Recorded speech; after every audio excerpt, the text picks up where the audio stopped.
Hare Krishna, and we are back with Śrī Īśopaniṣad by His Divine Grace, Srila A.C. Bhaktivedanta Swami Prabhupada, page number 65, mantra 12.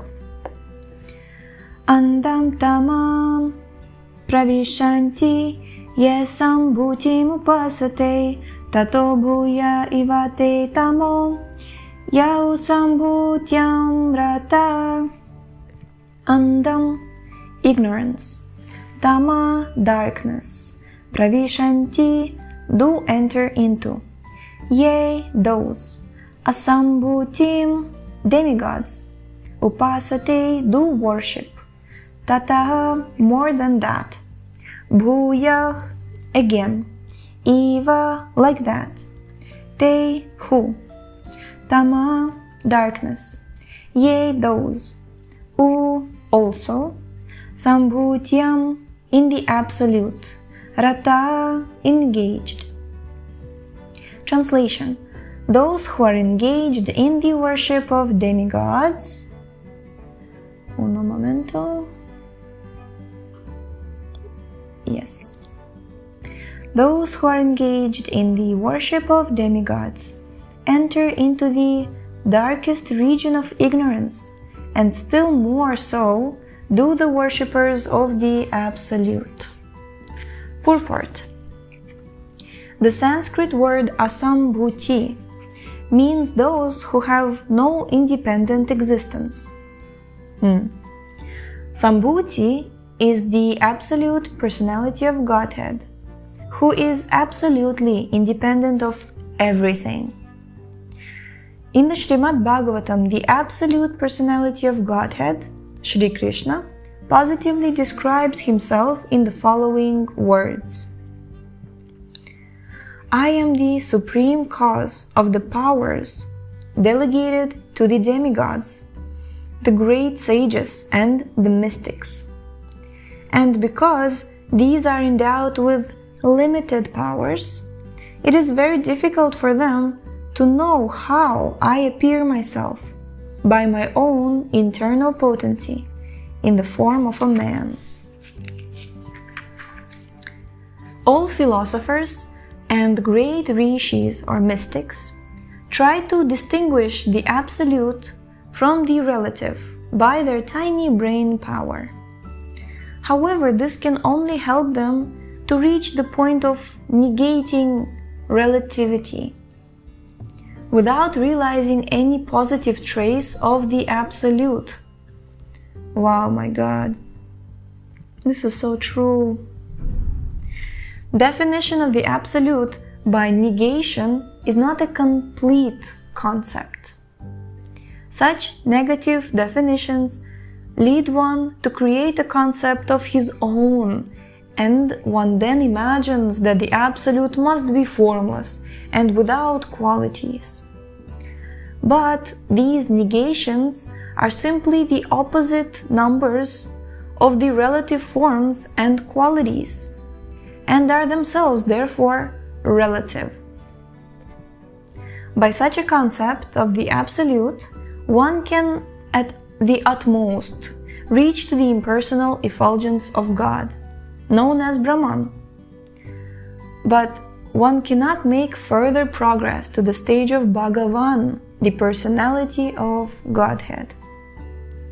Such mental speculators do not know that Krishna is the absolute personality of Godhead, and that the impersonal Brahman is the glaring effulgence of his transcendental body, while Paramatma, the Supersoul, is his all-pervading representation. They do not know that Krishna has his eternal form with transcendental qualities of eternal bliss and knowledge. The dependent demigods and great sages imperfectly realize him as one of the powerful demigods, but they consider that the Brahman effulgence is the ultimate absolute truth. Krishna's devotees, however, who by dint of their unalloyed devotion surrender unto him, can know that he is the absolute person and that everything emanates from him only. Such devotees continuously render loving service unto Krishna, the fountainhead of everything.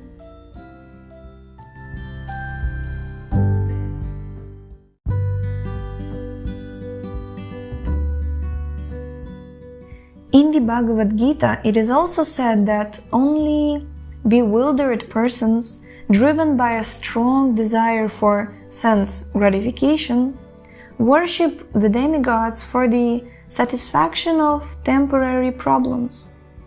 A temporary relief from a certain difficulty by the grace of some demigod is the demand of less intelligent persons. The living being is in the material entanglement, and he has to be relieved from material bondage entirely to obtain permanent relief on the spiritual plane, where eternal bliss, life, and knowledge exist. In the Bhagavad Gita, it is said that the worshippers of the demigods can go to the planets of the respective demigods. The moon worshippers can go to the moon, the sun worshippers can go to the planet of the sun, and so on. Modern scientists are now trying to go to the moon with the help of rockets, which is not really a new attempt. The human being with his advanced consciousness is naturally inclined to travel in outer space and to reach other planets, either by Sputniks, by mystic powers, or by worshipping the particular predominating deity on that planet. In the Vedic scriptures, it is said that one can reach other planets in any of the ways mentioned above, most generally by worshipping the demigod presiding over the particular planet. But these planets are temporary residential places. The only permanent planets are the Vaikuntha lokas, found in the spiritual sky, where the personality of Godhead predominates. The Bhagavad Gita confirms this as follows, quote, "Even though one may rise to the highest planet, Brahmaloka, one has to come back. But if someone attains to me in the spiritual world, he doesn't have to take birth again." Haribol! Yes, Śrī Īśopaniṣad, unquote. Śrī Īśopaniṣad suggests that one remains in the darkest region by hovering over the material planets, whatever his means may be. The whole universe is covered by the gigantic material elements, just like a coconut ball half filled with water. As it is airtight and fully covered, the darkness within is dense, and therefore planets like the sun and the moon are required to illuminate the inside of the universe. Outside the universe, there is a vast expansion of unlimited Brahma-jyoti space, full of Vaikuntha lokas. The biggest and the highest planet in the Brahma-jyoti is the Krishna Loka, or Galoka Vrindavan, where the personality of Godhead, Shri Krishna, resides. Lord Shri Krishna never quits the Vaikuntha, the Krishna Loka, where he dwells with his eternal associates. And yet he is omnipresent throughout the complete material and spiritual cosmic situation. This fact has already been explained in Mantra 4 of Śrī Īśopaniṣad. The Lord is present everywhere, as the sun is. A man can move through space with the highest possible speed, and still he will find that the sun is there, although the sun is situated in its own undeviating orbit. The problem of life cannot be solved by going to the moon. There are many pseudo-worshippers who become religionists for the sake of name and fame only. Such pseudo-religionists do not wish to get out of this universe and reach the spiritual sky. They want only to maintain the status quo in the material world under the garb of worshipping the Lord. This is so true. I'm sorry, this is a little, triggered. You just look around. Sometimes you can even, find this in your own self, that, you're a pseudo-religionist. You're just trying to maintain your status quo in the material world under the garb of worshipping the Lord. So bad.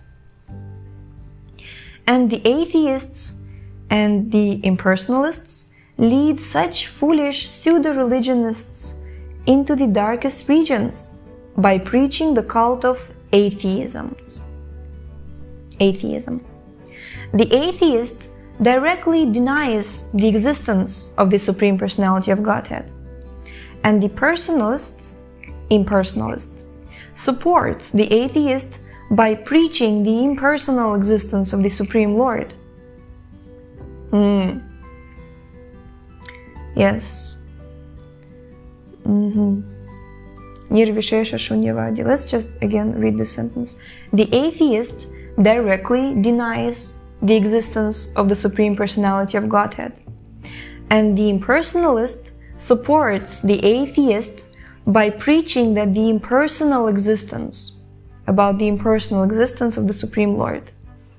Like the Lord is there, but he's not a person.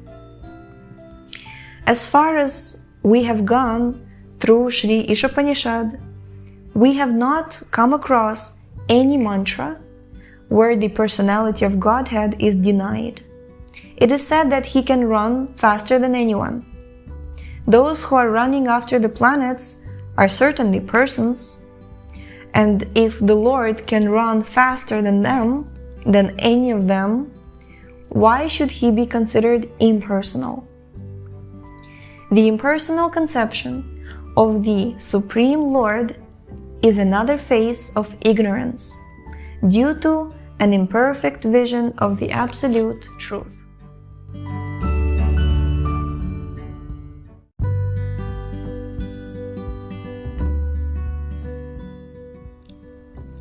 And so the ignorant pseudo-religionists, the manufacturers of so-called incarnations, directly violating the Vedic injunctions, are liable to enter into the darkest region of the universe on account of their business of misleading those who follow them.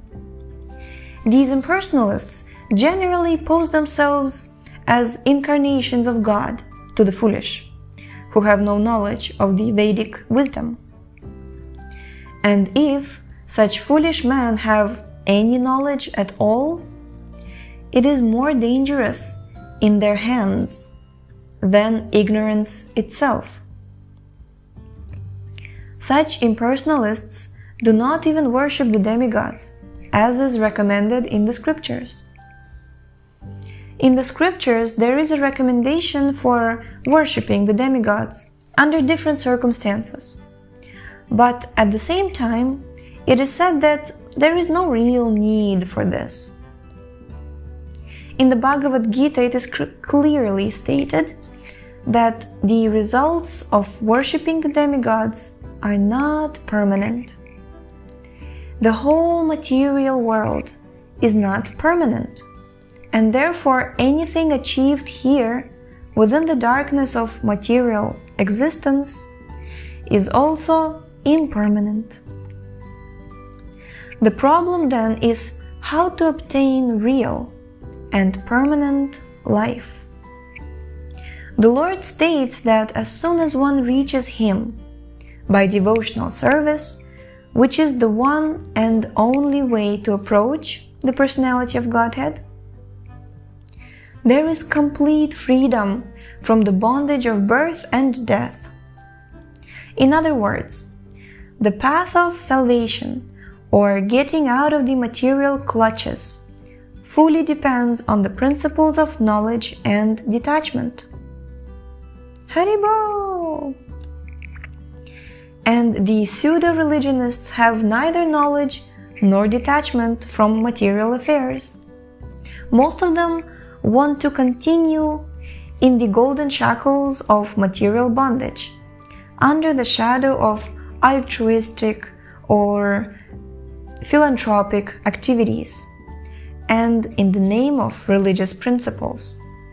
By false religious sentiments, they present a make-show of devotional service, indulging in all sorts of immoral principles, and still pass as spiritual masters and devotees of God.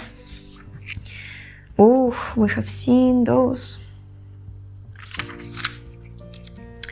This is also something that, everybody should really be aware of, because I feel like Kali Yuga is all about the followers, and really who are we following? Such violators of religious principles have no respect for the authoritative acharyas, the holy teachers in the strict disciplic succession.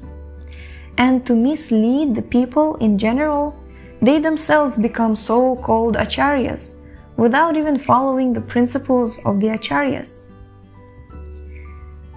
These rogues in human society are the most dangerous elements, and for want of religious government, they pass on without being punished by the law of the state. They cannot, however, avoid the law of the Supreme, who has clearly declared in the Bhagavad Gita that these envious demons in the garb of religious propagandists shall be thrown down into the darkest region of hell.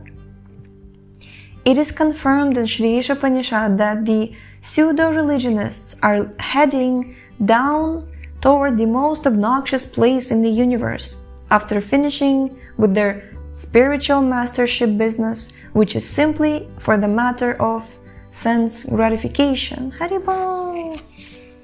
Oh, I really love this mantra and this purport. It's something that really sheds some light and pacifies the ache in the heart. Okay, thank you so much for tuning in. I'm sure you also love this purport. No, none of us like to be cheated, isn't it? Okay, so we shall continue tomorrow with mantra 13, and the link to this book is in the description. Send it to everyone, and we shall see you next time. Hare Krishna.